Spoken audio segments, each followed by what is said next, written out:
Tangina mo. Ano sinabi sa message? Ano sinabi niya? Honor, I invoke my rights to remain silent po, Your Honor. Tangina mo. Pilya po, number 16 sa balota. To Claire and Mo baby, to Clay and Mo baby, to Claire and Mo baby, to Clay and Mo baby, to Claire and Mo baby, to Clay and Mo baby. Sa tanong pa, pagod ka na ba? Pagod ka. Mamatay kayong lahat. Mamatay kayong lahat. Mamatay kayong lahat. Lord, we ask for your divine protection upon our land, and let no harm befall us as we perform our responsibilities and duties for our beloved Philippines.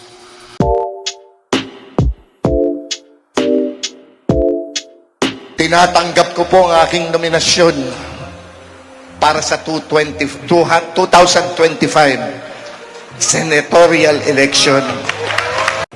Ang tagal ko pong hinintay ito.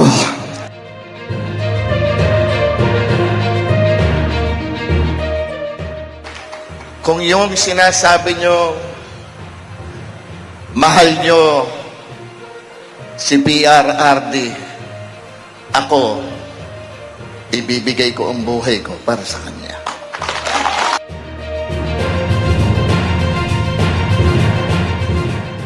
May eleksyon o wala, serbisyo sa mga Pilipino ang ginagawa ni Senator Bongo. Kasama po ako, kaya alam ko.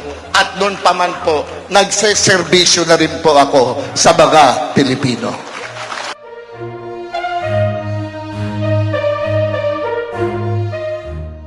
Ginaya niya paano kumain ng durian. Ginaya niya paano mag-akbay ng, sa After Dark. Lahat, ginagaya ng artista yan.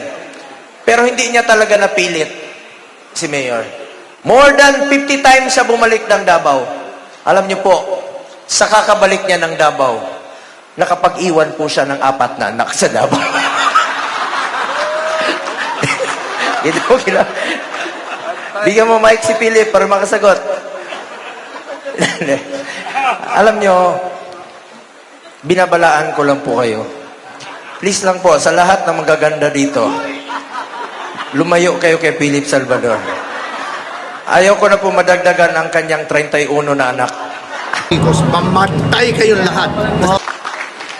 Kung yung sinasabi nyo, mahal nyo si PRRD, ako, ibibigay ko ang buhay ko para sa kanya.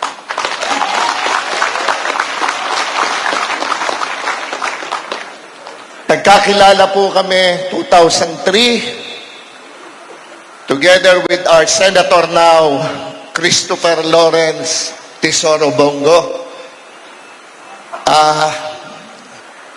Yun na po, tuloy-tuloy po, every weekend, nandun po ako, totoo rin po yung sinabi ni Senator Bongo, na talagang gusto kong gawin sa pelikula ang pinakamagandang istorya ng buhay na isang tao, yun po ang kay PRRD. Kaya nga lang po, hilasan siya. Sa inyo po kung lahat na narito ngayon, sabi nga po ni Mr. President kanina, he did not expect na ganito tayong karami.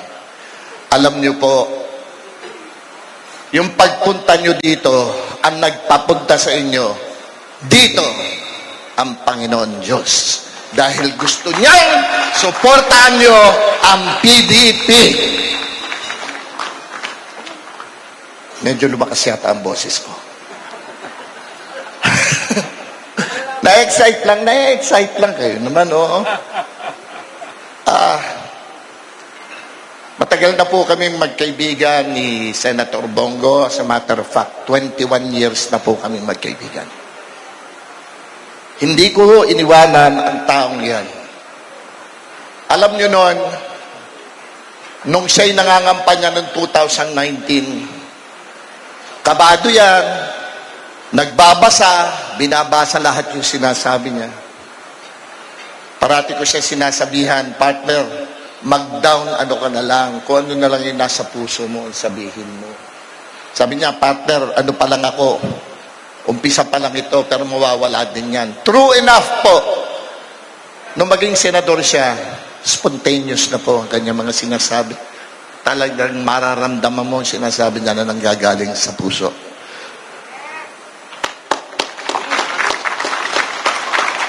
Mula noon po, na magkasama kami ni Senator Bongo, may eleksyon o wala, serbisyo sa mga Pilipino ang ginagawa ni Senator Bongo. Kasama po ako, kaya alam ko.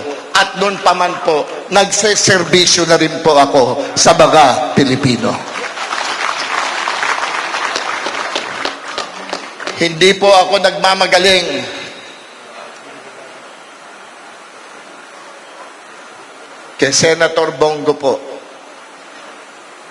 marami akong natututunan. Kay Senator Bongo po, naramdaman ko, buhat pa po noong presidency ni PRRD, naramdaman ng lahat ng Pilipino na pwede naman pala. Pwede naman palang ilapit ang gobyerno sa pinakamahihirap na mahirap para hindi na po mahirapan pang umabot sa gobyerno ang mahihirap. Yan po natutunan ko. Isa sa napakalaking natutunan ko po sa kanila. Kaya po, yung pong sinasabi ni Senator Bongo na ang serbisyo sa tao ay serbisyo sa Panginoon Diyos. Totoo naman po lahat yan. Kapag nangako ka sa mga kapwa mo na magbibigay ka ng serbisyo sa kanila, nangako ka rin sa Panginoon Diyos na yan ang serbisyo mo sa Kanya. Kaya sa inyo pong lahat ngayon, tinatanggap ko po ang aking nominasyon para sa 2025 senatorial election.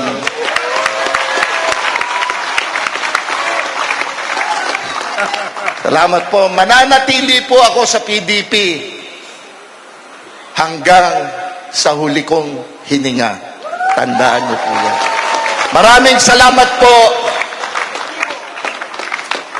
Ako po si Philip Salvador. Hindi po ako abogado, hindi po ako doktor, hindi po ako engineer. Ako po'y isang artista na PDP na magiging epektibong magserbisyo sa mga Pilipino. Magandang gabi po sa inyong lahat.